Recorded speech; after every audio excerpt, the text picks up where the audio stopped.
Nascer, morrer, renascer, progredir sempre, tal é a lei. Salve nosso Senhor Jesus Cristo. Caros amigos, caras amigas, a conversa de hoje é a respeito do capítulo 10 do Evangelho segundo o Espiritismo, Bem-aventurados os misericordiosos. Kardec se inspira no Evangelho de Mateus, no Sermão do Monte, em que o Cristo teria dito: Bem-aventurados os que são misericordiosos, porque obterão misericórdia. Esse capítulo nos remete a dois pontos cruciais. Primeiro, o perdão, e segundo, o julgamento das faltas alheias.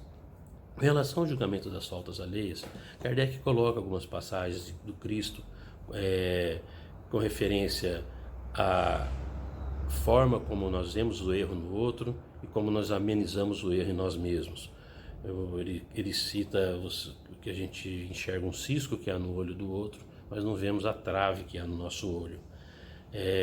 No ditado popular, né, um macaco senta em cima do rabo e fala do rabo do outro.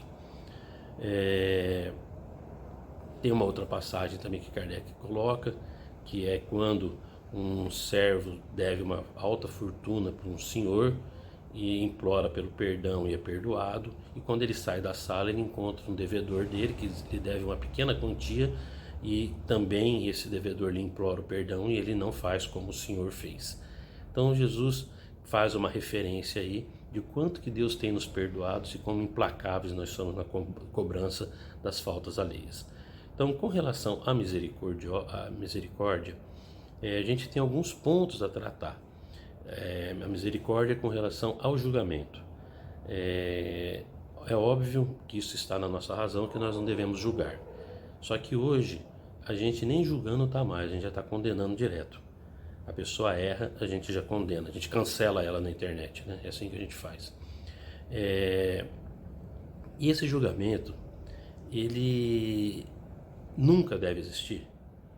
É impossível a gente não olhar e não enxergar as faltas, os erros, no mundo que a gente vive com tantos erros. Agora, quando eu enxergo os erros e eu vou querer intervir neles, eu preciso saber o seguinte: eu vou ajudar em alguma coisa?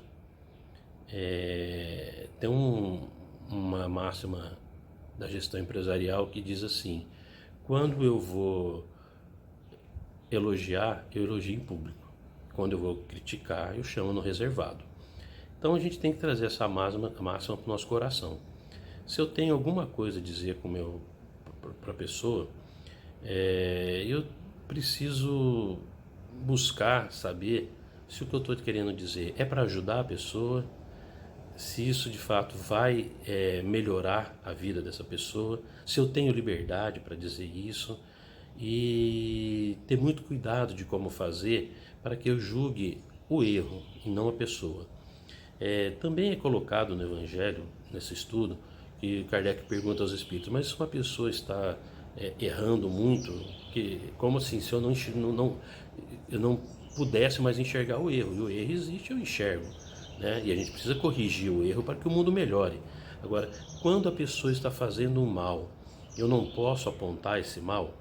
Aí o São Luís, o Espírito de São Luís, ele responde assim: olha, se essa pessoa vai enganar e prejudicar muitas pessoas, é preferível que um homem tombe do que vários outros homens.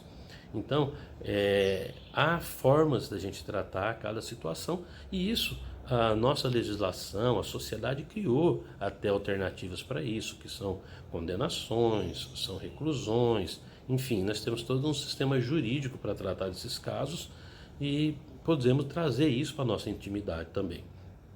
Então, não significa que a gente tem que ficar míope com os erros, mas que a gente precisa tomar muito cuidado com o verdadeiro sentido da crítica que nós fazemos, com o peso da crítica que nós fazemos, porque nós julgamos as pessoas pela nossa régua. Eu sou bom, e acima de mim, quem é acima de mim é bom também, quem é abaixo de mim é mau. E a gente tem que tomar muito cuidado, porque vai que a régua utilizada por Deus seja outra. A régua de Deus seja a Madre Teresa de Calcutá, por exemplo. Aí nós estamos todos ferrados. Então a gente tem que tomar muito cuidado com esse julgamento que nós fazemos. A gente precisa, de fato, ponderar tudo com muito amor. E se assim não fizermos, a gente acaba sofrendo, porque a gente, como diz na oração do Pai Nosso, a gente não conseguindo perdoar, a gente também não é perdoado. Então, o que Jesus vem trazer para nós é o seguinte: olha, meu amigo, você vai errar muito. Você hoje está tendo essa oportunidade aí, não é por merecimento, não, é por misericórdia mesmo de Deus. Então, se você tem tido tanta misericórdia, tenha com o erro do próximo, tenha um pouco de paciência, né? Às vezes essa falta de paciência faz com que a gente não conviva com as pessoas que a gente ama, a gente, por falta de uma ligação, por falta de deixar para lá alguma bobagem, a gente fica anos sem ver uma pessoa. Meu gato aqui. Então, a gente precisa estar avaliando muito as nossas atitudes, porque isso vai acabar nos trazendo sofrimento. Então, todas essas indicações do Cristo não é porque Deus não vai gostar da gente, Deus nos ama de qualquer jeito, mas é para a gente procurar ser feliz. Quando Cristo fala do perdão, que Pedro pergunta, mas mestre, eu tenho que perdoar 7 vezes? Ele fala, não, Pedro, são 70 vezes 7, quer dizer, quantas vezes tiverem que ser perdoadas. Por quê? Quando eu não perdoo, eu crio um negocinho dentro de mim, um bichinho que chama mágoa. Esse bichinho cresce. E esse bichinho pode se transformar em doença. E esse bichinho não me deixa ser feliz. Então, a gente precisa tomar muito cuidado com o milindre que temos, porque o milindre é do tamanho do nosso orgulho. Eu fico muito magoado porque a pessoa não falou comigo da forma ideal, ou porque falou, ou porque não olhou para mim, ou porque num momento que eu não sei como é que ela não estava bem, me deu uma palavra atravessada, e isso me deixa muito magoado, né? Ao invés de ter a maturidade de conversar com a pessoa, procurar numa hora melhor e passar por cima disso, não. Às vezes eu fico anos sem falar com a pessoa. Às vezes eu perco uma existência que eu deveria ter uma relação com a minha família, de estar me reconciliando, de estar crescendo, eu deixo isso para lá por conta do meu orgulho.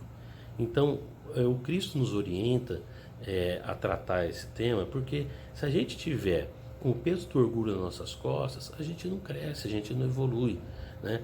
Eu costumo dizer assim, a gente tem o orgulho que nos traz o egoísmo com muita força, como uma força da natureza. A gente teve um momento, quando a gente vivia lá na época das cavernas, lá, que a gente tinha que ser egoísta mesmo, matava o bicho, guardava, comia, a gente precisava disso para viver. Só que nós estamos em um outro momento evolutivo. Aquilo ficou para trás. Mas aquilo foi tão importante para nós lá atrás que a gente continua carregando. É como se eu estivesse atravessando um rio com uma canoa, eu preciso dela para não me afogar. Quando eu chego do outro lado do rio, ao invés de eu deixar a canoa e continuar a minha caminhada, eu saio carregando a canoa nas minhas costas. Aí eu sofro muito para carregar essa canoa, mas eu não largo dela, porque ela foi tão útil para mim que eu quero continuar carregando essa canoa, mesmo que eu saiba que eu não vou ter um novo rio para atravessar. Então, pois bem, nós precisamos tratar esse assunto de uma forma prática no nosso dia a dia. Não podemos ficar lendo o Evangelho do Cristo como aquele que diz assim, mas Jesus fala isso, mas ele era Jesus, era para ele, eu não consigo fazer isso. Não, Jesus trouxe o Evangelho, não foi para ele, foi para nós mesmo, porque ele já é um espírito de bilhões de anos de evolução e que não precisou nos perdoar porque ele não se ofendia conosco. Quando no Gólgota, na hora extrema, ele pede para Deus nos perdoar, ele pede que Deus nos perdoe, ele mesmo não perdoa, porque ele já sabia quem éramos nós, os erros, a nossa imaturidade. Então, as mensagens do Cristo são para nós mesmos, gente. E a gente tem que achar um meio de trabalhar isso dentro de nós. O perdão é a forma mais delicada que a gente tem para dar saltos evolutivos. Porque quando a gente consegue de fato perdoar, a gente já conseguiu podar muito a parte do nosso orgulho. Então, a gente tem assim um exemplo maravilhoso de perdão no livro Paulo Estevão. Quando Gesiel ele vai para ser apedrejado por Saulo de Tarso, que era o doutor da lei, que leva ele para o Sinédrio na sua primeira condenação e leva por vingança, porque ele se sente humilhado com o discurso de Estevão, o belo discurso de Estevão no Sinédrio, na defesa do Cristo, e Paulo fica, na época Saulo ainda, fica sem argumentos, o condena à morte por apedrejamento. Estevão, lá colocado no átrio para ser apedrejado pelos chefes das sinagogas que tinham a honra de poder apedrejá-lo, Estevão vê surgir para ele, no momento extremo, a figura que ele acredita ser do Cristo, pelas referências que Pedro fazia para ele de como seria o Cristo. Como ele não o conheceu, ele vê o Cristo. E a primeira coisa que ele diz para o Cristo é: não o impute essa falta, ele não o conhece. E quando Estevão é retirado dali, para que possa ter contato com a irmã, que descobre naquele momento, a irmã era noiva de Saulo, descobre naquele momento que quem estava sendo apedrejado era seu irmão, ele pega e abençoa Saulo, dizendo assim: ele defendeu Moisés com muito afinco. Quando ele conheceu o Cristo, ele defenderá muito mais. Saulo, obviamente, se ofende no alto do seu orgulho e não aceita essas palavras. Mas quando Cristo aparece para Saulo nas portas de Damasco, e ele faz toda a sua reflexão, sua mudança de vida, toda a sua caminhada, se transformando em Paulo de Tarso, o nosso São Paulo, aquele que trouxe o cristianismo para todo o Ocidente, aquele que revolucionou a história do cristianismo. Em determinado momento, Paulo está muito lastimoso, sofrendo muito por não conseguir atender todas as igrejas, porque ele fazia toda essa caminhada a pé. Ele ia para um lugar, ia para Corintos, e aí ele tinha que estar levando a mensagem do Cristo, levando os esclarecimentos. São igrejas novas, fundadas, com muita interferência ainda do judaísmo. E aí ele se vê de mãos atadas e começa a chorar. Aí o Cristo surge para ele e diz para ele: olha, Estevão, que já está do seu lado, te ajudando nessa caminhada, de agora adiante ele ficará muito mais próximo de você ainda, porque ele vai lhe levar as minhas palavras e que você vai escrever através de cartas e mandar para as igrejas, que são as famosas cartas de Paulo, as epístolas. Então, são psicografias que Paulo fazia através de Estevão, conjugando aí uma história maravilhosa de perdão. Aquele que foi apedrejado, humilhado, volta para ser o grande companheiro. Não existiria o trabalho de Paulo sem Estevão. E Estevão, o primeiro grande mártir do cristianismo, não seria a figura tão forte dentro do cristianismo se não fosse através da parceria feita com Paulo. Então, o perdão sempre traz construções maravilhosas na nossa vida. Aí a gente se pergunta: mas como eu vou fazer isso? Ainda que sei que eu não sou nenhum Paulo e que não sou nenhum Estevão, principalmente eu não sou nenhum Estevão, né? Aí a gente vê no texto desse evangelho, nesse capítulo 10, que os Espíritos nos orientam a perdoar de verdade, e não aquele perdão assim que fala: olha, eu quero perdoar, mas eu não quero nunca mais ver na minha frente, né? A gente fala: perdoar é esquecer o que aconteceu, né? De fato, perdoar é virar uma página, não é esquecer. Esquecer é um problema de memória. É lembrar, quando lembrar sem dor, lembrar com amor, lembrar que como o outro errou, eu também já errei. Então, como fazer isso no meu comportamento pessoal? Porque o que acontece? O Evangelho é muito bonito, é muito belo, traz muitas orientações que a nossa razão consegue identificar a necessidade e a beleza de todas elas, mas o difícil era chegar no coração. Parece que é tão perto, mas se torna tão longe, porque a gente tem a vala do orgulho aqui no meio que não deixa chegar. Então, o adequado é perdoar de verdade, é abraçar, ganhar um irmão, mas eu não me sinto em condições ainda. Essa é a pergunta que faço para mim mesmo. Eu não me sinto em condições ainda de fazer isso e sei que preciso fazer. Então, vamos para uma receita. A receita é, primeiro, procure começar orando para a pessoa. Se eu ainda não consigo ter de frente com a pessoa, procure orar. Ah, mas eu vou orar com meu coração ainda pesado. Sim, eu sei que ele vai estar pesado, mas a prática vai agregando energias, inspirações, em irmãos que querem o meu bem, que querem o bem do meu adversário, de forma a cada vez essa oração ficar mais leve. Quando eu perceber, eu estou fazendo algumas avaliações. Por exemplo, eu falo, poxa, será que quando começou essa contenda, eu também lá no fundo não dei algum sinal de início para essa contenda? Será que eu também não provoquei um pouco esse mal? Ou então, se de fato eu não provoquei nada disso, né, o que às vezes é muito difícil de acontecer, mas se eu de fato não provoquei isso, eu começo a analisar o irmão, as qualidades que ele tem, o que ele faz para o bem de outras pessoas, ou qual a condição ainda lamentável que ele está, de doença moral mesmo, para estar fazendo isso desse jeito. Como diz o Estevão, ele não conhece o Cristo. Ele não te conhece, Senhor. Não impute a ele esse mal, né? Então, essas são reflexões que nos ajudam muito a estar avançando nesse caminho. E que, para que eu possa avançar nesse caminho, eu tenho que começar a aliviar meu coração. E como que eu alivio meu coração? Através desta prática, através da prática do bem.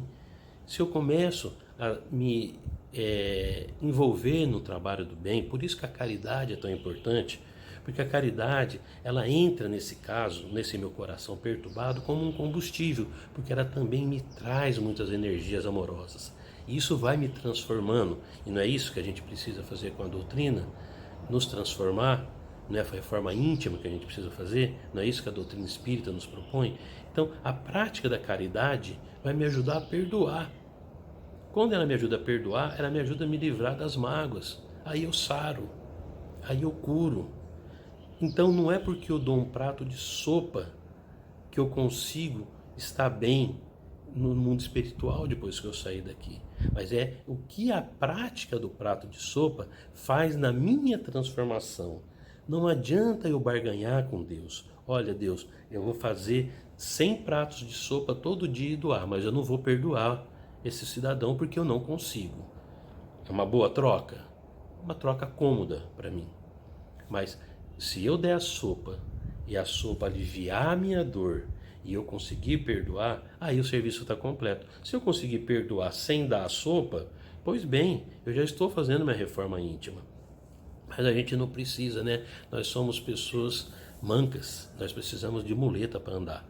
E nós vamos procurar através desse trabalho. E aí, o que eu vou fazer? O trabalho de caridade, ele vai funcionar em mim como aquela água limpa que entra no meu copo sujo do coração, meu copo lamacento. A água vai entrando e vai transformando essa água, lamacenta minha. Quanto maior eu aumentar o fluxo da água entrando no copo, mais rápido ele vai ficar limpo. Então, por isso que a prática do amor me ajuda. Se eu não fizer a prática da caridade, eu vou conseguir limpar, mas às vezes com uma velocidade menor.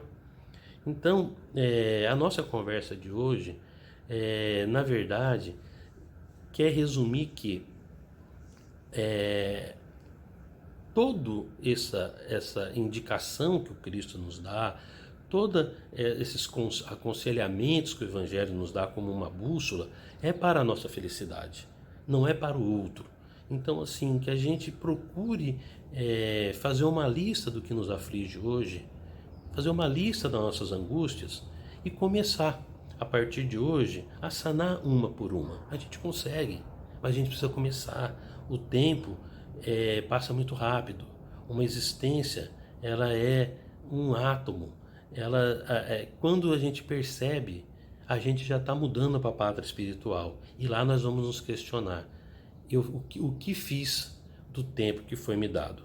O que fiz das oportunidades que foram me dadas? E que bom se a gente chegar nesse momento e falar, poxa, eu sou outra pessoa, eu me modifiquei.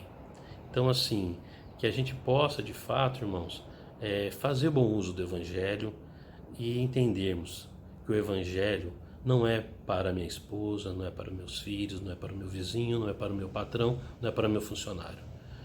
O Evangelho é para mim. E que eu, com a graça de Deus, consiga enxergar isso e consiga enxergar o que eu posso modificar dentro de mim quando eu consigo ter na razão o que o Evangelho me traz e faço uma ponte para que isso chegue no coração. Que Nosso Senhor esteja conosco, que a espiritualidade amiga sempre nos proteja, que assim seja. Bom dia a todos.